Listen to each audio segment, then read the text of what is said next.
আলাইকুম। HSC BMT computerised accounting system 2 এর নমুনা প্রশ্ন এবং বোর্ড প্রশ্ন নিয়ে হাজির হয়েছি আমি তোমাদের সাথে। পুরো ভিডিও জুড়ে রয়েছি আমি রেদওয়ান স্যার। ইতিমধ্যে তোমাদের এইচএসসি বিএমটি শাখার যে মেইন পরীক্ষা সেগুলো শেষ হয়েছে। এখন ট্রেড ভিত্তিক পরীক্ষাগুলো অর্থাৎ ট্রেড স্পেশালাইজড সাবজেক্ট এবং তোমাদের যে ঐচ্ছিক সাবজেক্ট এই সাবজেক্টগুলো তোমাদের বাকি রয়েছে। বাকি সব পরীক্ষা ইতিমধ্যে শেষ হয়েছে। আমি তোমাদেরকে এই ভিডিওতে বিগত সালের প্রশ্ন এবং স্পেশাল মডেল টেস্ট নিয়ে আলোচনা করব। মেইন ভিডিওতে যাওয়ার আগে তোমাদের আসলে মান বন্টন নিয়ে কিছু কথা বলতেই হয়। আসলে এই পরীক্ষার মান বন্টনটা আসলে কেমন? কম্পিউটারাইজড অ্যাকাউন্টিং সিস্টেমে মূলত তোমাদের ক বিভাগ থাকবে। ক বিভাগ থেকে তোমাকে যে কোনো 4টি প্রশ্নের উত্তর দিতে হবে এবং খ বিভাগ থাকবে, সেখান থেকেও 4টি প্রশ্নের উত্তর দিতে হবে।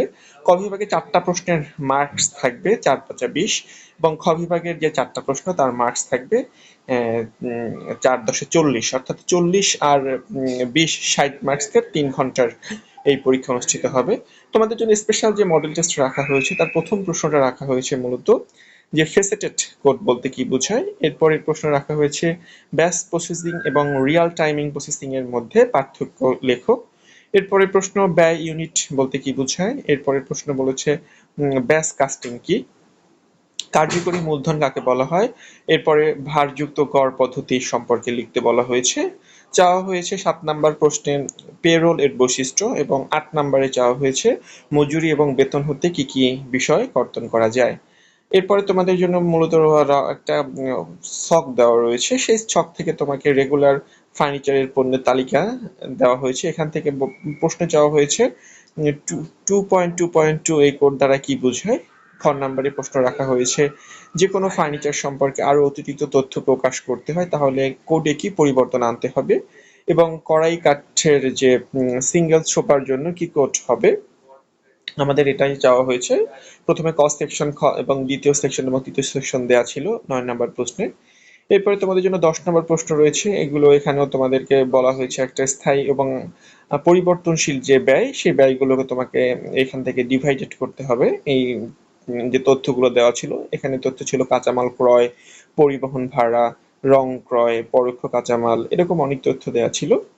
11 নম্বর প্রশ্নে তোমাকে এরকম 3টা ছকে তথ্য দেওয়া ছিল। প্রথমে বিবরণ এবং এখানে দেওয়া আছে একক প্রতি কাঁচামাল, কোম্পানি এ, কোম্পানি বি, বিভিন্ন কোম্পানির কথা বলা হয়েছে এবং এখানে তোমাকে পরিশেষে এসে বিক্রয় অনুপাত ব্যবহার করে কোন কোম্পানি বেশি লাভজনক হবে সেটা তোমাকে আইডেন্টিফাই করতে বলছে।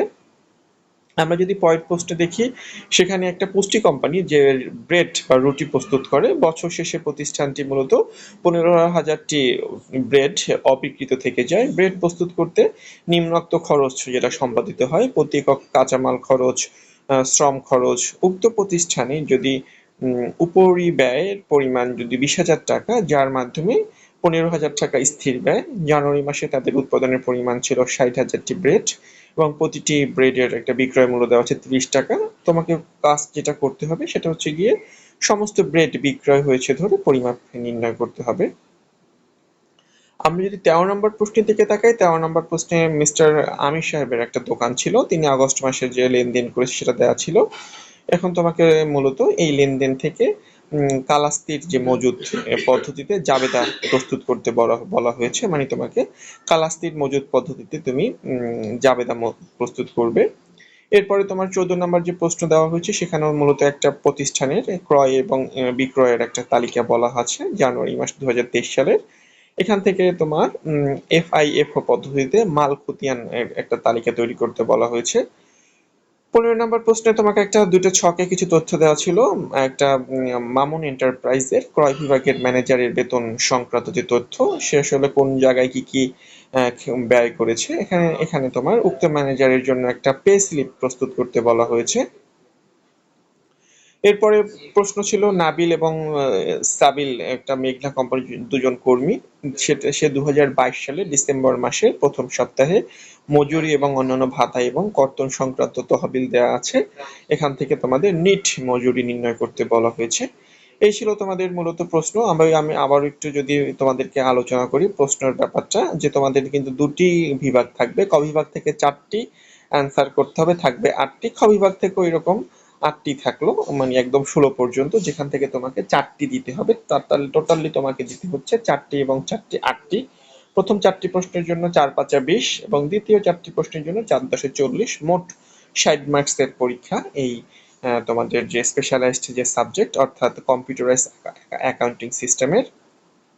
ঠিক তেমনি আমরা যদি দ্বিতীয় প্রশ্নের দিকে তাকাই, দ্বিতীয় প্রশ্নটাও ঠিক একই ক্যাটাগরির, স্পেশালাইজড যে অ্যাকাউন্টিং সিস্টেম 2 এর। এখানে প্রশ্ন চাওয়া হয়েছে ম্যাটেরিয়াল কন্ট্রোল সাইকেল কি, ধাপগুলো লিখতে বলা হয়েছে, কোড কি, উপরিব্যয় বলতে কি বোঝায়। এরপরে প্রশ্ন ছিল উৎপাদন ব্যয় বিজ্ঞান এবং আর্থিক বিজ্ঞানের মধ্যে কি সম্পর্ক বিদ্যমান। এরপরে প্রশ্ন মহার্ঘ ভাতা কি, মুখ্য ব্যয় বলতে কি বোঝায়, উত্তম মজুরির যে পদ্ধতিগুলো রয়েছে সেগুলোর বৈশিষ্ট্যগুলো লিখতে বলা হয়েছে এবং সর্বশেষে চাওয়া হয়েছে আর্থিক অবস্থা বিবরণী কি এবং সিদ্ধান্ত গ্রহণের প্রয়োজনীয়তা নিয়ে তোমাকে প্রশ্ন চাওয়া হয়েছে। এরপরে চাওয়া হয়েছে লিগ্যাল ফার্নিচারের যে একটা অনুমোদন কোড ব্যবহার করে একটা লিগ্যাল ফার্নিচারের একটা পণ্য তালিকা তৈরি করা হয়েছে। ঠিক এরকম আরো অনেক প্রশ্ন দেওয়া হয়েছে, তোমরা এখান থেকে প্রশ্নগুলো দেখে নিও। এখান থেকে তোমাকে এরকম 8টা প্রশ্ন আছে, এই 8টা 16টা প্রশ্ন থেকে তোমাকে মূলত 8টি প্রশ্ন উত্তর দিতে হবে। আমরা যদি একটু স্পেশালি পুরান সালের প্রশ্ন অর্থাৎ 2025 সালের প্রশ্নের দিকে তাকাই, 2025 সালের যে প্রশ্ন এসেছিল, যেমন ডাটা কোডিং এর বিভিন্ন মেথড গুলো চাওয়া হয়েছে। এরপরে চাওয়া হয়েছে তথ্য উপাত্তের মধ্যে পার্থক্য। এরপরে চাওয়া হয়েছে পণ্য সেবার ব্যয় বলতে কি বোঝায়, অবকৃত পণ্য ব্যয় কিভাবে নির্ণয় করতে হয়, মিতব্যয়ী ফার্মাওয়াশের পরিমাণ কি এবং কিভাবে কাজ করে, মজুরি এবং বেতন হতে কি কি বিষয় কর্তন করা যায়, কার্যকরী মূলধন কাকে বলা হয়, এবং সর্বশেষে যেটা ছিল সেটা হচ্ছে আর্থিক বিবরণী পদ্ধতির তোমার সীমাবদ্ধতা চাওয়া হয়েছে। এরপরে দেখো তোমাকে 8 নম্বর খ বিভাগ থেকে 4টি প্রশ্ন চেয়েছে। এখানে এরকম একটা বিক্রয় অনুপাত ব্যবহার করে কোন কোম্পানি বেশি লাভজনক হবে। এরপরে বাটা কোম্পানির একটা বিবরণ দেওয়া হয়েছে, সেখান থেকে তোমাকে মূলত এই বিবরণ থেকে তোমাকে চেয়েছে বাটা কোম্পানির যে একটা উৎপাদন ব্যয় এর বিবরণী প্রস্তুত করতে বলছে। 11 নম্বরে তোমার একটা ছক দেওয়া আছে, যে ছকে তোমার বিবরণ দেওয়া রয়েছে এবং এখান থেকে লাভ এবং ব্যয় এটা বের করতে বলছে। 12 নম্বর প্রশ্নে অনেকগুলো ডাটা দেওয়া রয়েছে, সেই ডাটাগুলো থেকে তোমাকে মূলত এফআইএফও পদ্ধতিতে মাল খতিয়ান হিসাব বের করতে বলছে। এফআইএফও পদ্ধতি কিন্তু তোমাদের জন্য অনেক অনেক ইম্পর্টেন্ট এবং এই পদ্ধতিটা পরীক্ষায় আসবেই। এরপরে দেখো বেতন বিবরণী প্রস্তুত করতে বলা হয়েছে 13 নম্বরে।